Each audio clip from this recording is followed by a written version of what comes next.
अस्सलाम वालेकुम।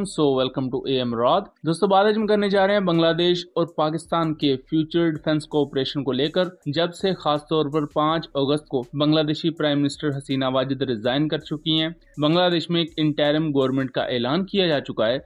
और हसीना वाजिद, चूंकि हम सब जानते हैं कि एक प्रो इंडिया फिगर समझी जाती थी बांग्लादेश में, तो उनके जाने के बाद बांग्लादेश और पाकिस्तान के दफाई ताल्लुकात में क्या चेंजेस आएंगी, और इससे पहले माजी में पाकिस्तान और चाइना ने कुछ चीजें जब पिच करने की कोशिश की बांग्लादेश को, तो उन्हें किस तरह ठुकराया गया था। तो दोस्तों, हम आपको थोड़ा सा पहले ओवरव्यू बताते चलें कि हसीना वाजिद के साथ बेसिकली हुआ क्या है और बांग्लादेश में सिचुएशन बनी क्या है। उस पर डिटेल वीडियो हमने सेकंड चैनल कॉन्फ्लिक्ट कार्ड रात पर बनाई हुई है, उसका लिंक डिस्क्रिप्शन में दे दूंगा, आप उस वीडियो को जरूर देख लीजिएगा। लेकिन आपको थोड़ा सा मैं शॉर्ट करके बता दूं तो बांग्लादेश में एहतजाज चल रहे थे कोटा सिस्टम के खिलाफ, और ये कोटा सिस्टम बुनियादी तौर पर यह कहता था कि मुल्क की जितनी भी 30% के अराउंड जॉब्स हैं वो सिर्फ उन लोगों को मिलेंगी जिनके ग्रैंडफादर्स 1971 की वॉर का पार्ट रहे हैं। तो बुनियादी तौर पर यह एक ऐसा कानून था जो कि एंटी पाकिस्तान हेट को रिटेन करने के लिए बनाया गया था। तो लोग इस चीज के खिलाफ थे, बांग्लादेश की ऑपोजिशन पार्टीज, अब इवन अवाम भी, स्टूडेंट्स भी, वो इस कोटा सिस्टम को बदलना चाहते थे। इन तमाम चीजों के चलते जुलाई के महीने के शुरू में ही ये एहतजाज शुरू हो जाता है, जिसके सामने गवर्नमेंट बेबस रहती है। इवन कानून नाफिज करने वाले इदारे भी इन सब तमाम चीजों के सामने बेबस रहते हैं। अब हुआ ये है कि Bangladeshi prime minister India flee कर चुकी हैं, इंडिया और रवाना हो चुकी है मुल्क को छोड़कर।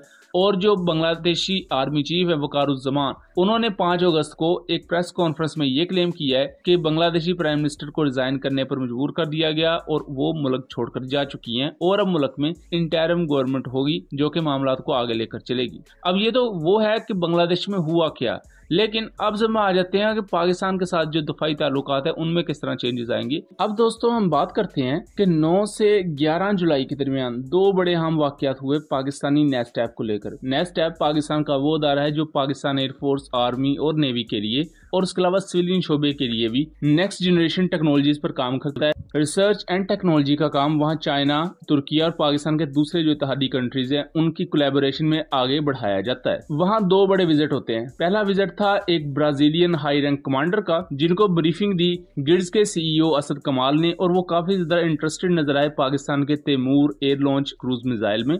उसके अलावा पाकिस्तान के जो नेक्स्ट अपकमिंग यूसीएवी सिस्टम्स है इंकशाफ 3, उसमें वो काफी तरह इंटरेस्टेड नजर आए। इसके बाद जो दूसरा दौरा था वो बांग्लादेश नेशनल डिफेंस कॉलेज की तरफ से कुछ हाई रैंक ऑफिशियल्स का था, जिन्हें पाकिस्तान एयरफोर्स के हाई रैंक ऑफिशियल्स ने रिसीव किया, वेलकम किया। और हमारी कुछ रिपोर्ट्स के मुताबिक बांग्लादेश इंटरेस्टेड था अनमैन्ड कॉम्बैट एरियल व्हीकल्स के लिए एयर टू ग्राउंड मिसाइल्स में। और ये जो एयर टू ग्राउंड मिसाइल्स थे ये TB2 ड्रोन्स जो कि बांग्लादेश भी यूज कर रहा है उन पर यूज किए जा सकते थे। मैं यहाँ दोस्तों बताता चलूं कि पाकिस्तान TB2 ड्रोन को TOT के तहत अपने मुल्क में बनाता है, और इसके अलावा TOT और इसके अलावा टर्किश TB2 और अकंजे ड्रोन और इसके अलावा जितने भी दूसरे वेपन सिस्टम हैं, ये पाकिस्तानी बॉम्ब्स और पाकिस्तानी मिसाइल सिस्टम्स को कैरी कर सकते हैं, और ये तमाम चीजें इंटीग्रेटेड हैं। सो इस वजह से बांग्लादेश भी इस इंटरऑपरेबिलिटी का फायदा उठाने का सोच रहा होगा कि उनके पास भी तुर्किया का TB2 ड्रोन है जिस पर पाकिस्तानी मेड अगर वेपन्स भी लग सकते हो तो बांग्लादेश उसकी तरफ स्विच कर सकता है। सो इस कॉन्टेक्स्ट में ये बांग्लादेशी डेलीगेशन का दौरा काफी ज्यादा अहम था। इन दोनों इंसिडेंट्स पर हमने सेपरेट वीडियो बनाई हुई है, उसका लिंक मैं डिस्क्रिप्शन में दे दूंगा। अब दोस्तों, ये एक बड़ी डेवलपमेंट थी पाकिस्तान और बांग्लादेश को लेकर, लेकिन उसके साथ साथ एक अहम रियलिटी चेक ये भी है कि बांग्लादेश की जो ब्यूरोक्रेसी है वो बहुत ही ज्यादा प्रो इंडिया है, और बांग्लादेश की जो प्राइम मिनिस्टर है शेख हसीना वाजिद, जो अब साबका प्राइम मिनिस्टर बन चुकी हैं, वो हर लिहाज से प्रो इंडिया ही समझी जाती हैं। इससे पहले दोस्तों, माजी में 2015 से 16 के दरमियान पाकिस्तान ने JF-17 थंडर एयरक्राफ्ट पिच किया था बांग्लादेश और श्रीलंका को। डिप्लोमेट की एक रिपोर्ट में आपको दिखा रहा हूँ, 2015 की है आई थिंक। तो इसमें ये क्लियर लिखा गया है कि उस वक्त के जो श्रीलंकन सोर्सेज और पाकिस्तानी सोर्सेज थे उन्होंने इस चीज को कंफर्म किया था कि पाकिस्तान ने श्रीलंका को 8 से लेकर 12 के दरमियान JF-17 थंडर एयरक्राफ्ट पिच किए थे, जिसमें खुद श्रीलंका भी इंटरेस्टेड था और श्रीलंका इसका मुआहदा साइन करना चाहता था। लेकिन इंडियन इन्फ्लुएंस की वजह से कि इंडिया ने फिर श्रीलंका को प्रेशराइज किया कि आप पाकिस्तान से JF-17 थंडर नहीं खरीदेंगे। तो इस तरह पाकिस्तान और चाइना के हाथ जो एक बड़ा मौका था JF-17 एयरक्राफ्ट की सेल को बढ़ाने का, वो जाता रहा। इसी तरह बांग्लादेश ने भी सेम यही किया। अब इसी दौरान आप टाइमलाइन को समझिए कि जब बांग्लादेश ने JF-17 थंडर को ठुकरा दिया तो उसके बाद म्यांमार आ गया है, जो कि बांग्लादेश का एक एनिमी कंट्री समझा जाता है, दुश्मन कंट्री। क्योंकि बांग्लादेश और म्यांमार का जो बॉर्डर लगता है, यहाँ दोनों कंट्रीज के आपस में डिस्प्यूट्स हैं, यहाँ इनकी स्कर्मिशेस वगैरह भी चलती रहती हैं। इससे पहले ये भी देखा गया कि म्यांमार के जो अटैक हेलीकॉप्टर्स हैं, उन्होंने वार्निंग के तौर पर कुछ रॉकेट्स बांग्लादेशी टेरिटरी में भी फायर कर दिए, क्योंकि यहाँ कुछ ऐसी प्रॉक्सीज हैं जो ड्रग स्मगलिंग और इस तरह के इन ह्यूमन ट्रैफिकिंग का पूरा काम करती हैं, और इनके इल्जामात या इसका ब्लेम गेम दोनों कंट्रीज एक दूसरे पर ही डाल देती हैं। इसलिए म्यांमार ने अप्रोच किया चाइना को, और म्यांमार ने चाइना से JF-17 थंडर खरीद ली है। अब अगर आप आज की कंडीशन को देखें तो म्यांमार की एयरफोर्स आपको हर लिहाज से स्ट्रॉन्ग नजर आएगी। उनके पास SU-30 हैं, JF-17 थंडर्स हैं, MiG-29 है, चाइनीज F-2000D एयरक्राफ्ट है, ये एडवांस ट्रेनर एयरक्राफ्ट है और लाइट अटैक भी कर सकते हैं। उसके मुकाबले में बांग्लादेशी एयरफोर्स को देखें तो अभी भी पुराने MiG-29 को और F-7 एयरक्राफ्ट को इस्तेमाल कर रहे हैं, और नए एयरक्राफ्ट की तरफ बांग्लादेशी एयरफोर्स जाना चाहती है, लेकिन अभी तक उन ऑप्शंस को जस्ट एवेल्युएट ही किया जा रहा है। और इसके पीछे भी बहुत से बांग्लादेशी एनालिस्ट भी क्रिटिसाइज करते हैं कि इंडियन इन्फ्लुएंस की वजह से अभी तक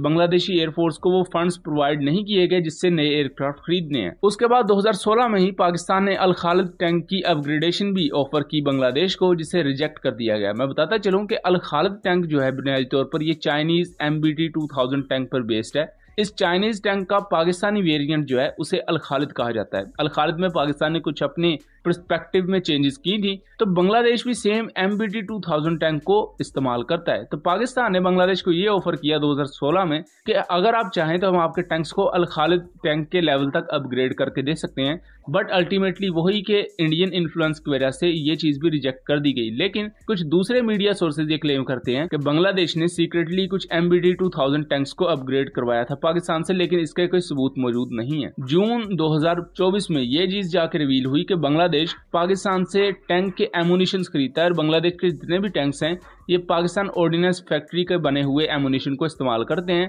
उससे रिलेटेड भी एक पूरा इंसिडेंट हुआ था, उस पर भी हमने डिटेल वीडियो बनाई हुई है, लिंक डिस्क्रिप्शन में उसका दे दूंगा। तो दोस्तों, अगर हम यहाँ इस पूरी की पूरी सिचुएशन को कंक्लूड करें तो रिसेंटली जिस तरह बांग्लादेशी डेलीगेशन ने नेस्टैप का दौरा किया, जो कि एक बहुत ही बड़ा स्टेप था बांग्लादेश की तरफ से बहुत लंबे अरसे के बाद, तो इस कॉन्टेक्स्ट में ये समझा जा सकता है कि शेख हसीना वाजिद के जाने के बाद बांग्लादेश की गवर्नमेंट मशीनरी में जो प्रो इंडिया एक सेंटीमेंट्स पाए जाते थे उनमें कमी आएगी, और पाकिस्तान और बांग्लादेश के दरमियान ये दफाई ताल्लुकात में बेहतरी सिर्फ पाकिस्तान और बांग्लादेश के लिए बेहतर नहीं होगी, बल्कि ये चाइना और तुर्किया के लिए बेहतर होगी, क्योंकि तुर्की, पाकिस्तान, चाइना, बांग्लादेश इनका आपस में दफाई कोऑपरेशन रहता है। अगर आप देखें तो बांग्लादेश के पास चाइनीज और टर्किश वेपन्स काफी ज्यादा तादाद में मौजूद हैं, और उनमें से कुछ वेपन्स को पाकिस्तान भी इस्तेमाल करता है। तो ये इंटरऑपरेबिलिटी बांग्लादेश को अपनी कमजोरियां हील करने में बहुत ज्यादा मदद देगी। सो आई होप कि चीजें क्लियर रही होंगी। वीडियो पसंद आई हो तो इसे ज्यादा से ज्यादा शेयर कीजिएगा, ताकि इस तरह की मजीद इन्फॉर्मेटिव वीडियोस हम आपके लिए लेकर आ सके। चैनल को सब्सक्राइब कीजिएगा। मिलेंगे अगली वीडियो में, तब तक के लिए